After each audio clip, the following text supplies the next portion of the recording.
Hi, my name is Sean, and I would like to go over my knife collection really quick and like to give a shout out to the shooting guy and his son, the shooting kid.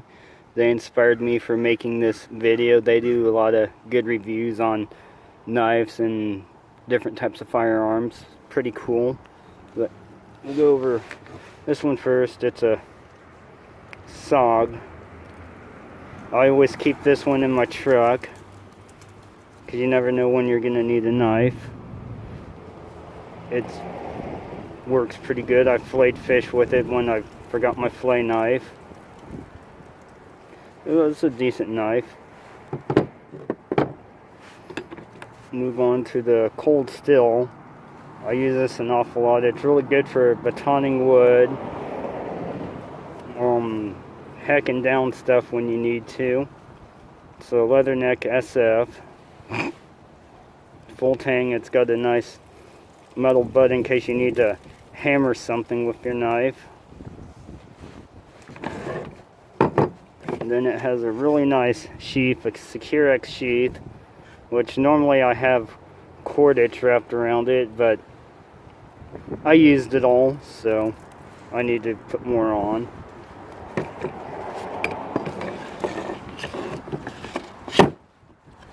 The knife fits pretty good in the sheath. I could get it to pop out if I shake really, really hard. Maybe.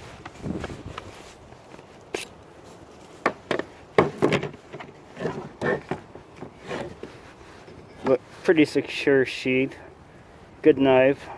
I like it a lot. I use it a lot. And then we've got some pocket knives. Going to this game winner. I found it on the ground at the lake when I was fishing. It has a side clip on it. When I first got it, it was kind of really hard to move the side clip to shut the blade. I ended up sticking a large flat edge screwdriver in there and twisting it and bending this piece of metal out, and now it works pretty good. And then another one I found on the ground at work. It's a Gerber. It's an spring assisted. Has a Tanto blade on it, which I'm not too fond of, but free knife, I can't complain. And we've got another one. I found this one on the ground. It's a Bear Grizz knife, also made by Gerber. Oh, the tip is bent on it a little, but it was been ran over a couple times before I found it. Same with this one, it got ran over. Free knife. And one my parents gave me, it's a Smith & Wesson. I carry it around to have a cheaper knife. I use it to cut grass and stuff around valve boxes for irrigation at work, so I figure use a cheap knife and not ruin a really good one.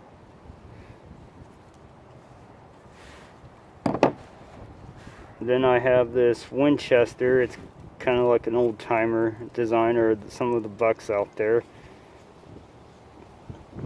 I sanded down the handle, the wood part, and put some True Oil on it just to make it shinier. And it's a decent knife. It's got a good edge. A friend of mine gave it to me, so it's another free one. And we'll go to this little fellow. It's a Steel Warrior stainless steel blade. I bought it because I like the color of the handle, that green. It's pretty cool. For the price, it's a $20 knife. It's pretty sharp.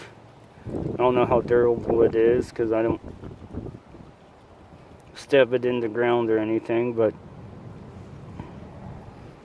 it works when I need it to use it, so that's an important thing. Then this one is my Columbia River. It's a graphite. around a $50 knife. And I like it. It's nice and lightweight. I carry it every day. And it's pretty sharp. And these little shreds are good if you need to strip wires, which sometimes I do and don't have a wire stripper, so I'll just use my knife. And the shreds make it a lot easier to get around the round wire and just kind of shut the knife on it a little and twist the knife is what I do. And we'll go on to this one. It's my cold steel. I use it to cut vegetables and stuff in the house now, but have used it for batoning wood and all sorts of other things. It's a really good knife. I like it. I'm pretty happy with what Cold Steel has as far as knives.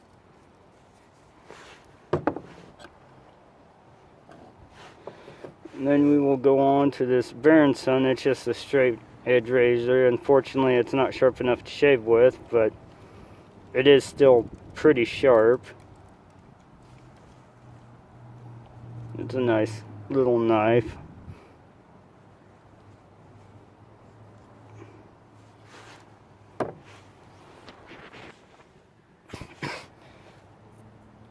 I'm not going to do any paper cuts or tests like that because, well, I'm using my phone and it's kind of hard to hold paper and do those type of tests, cutting tests with a knife holding it.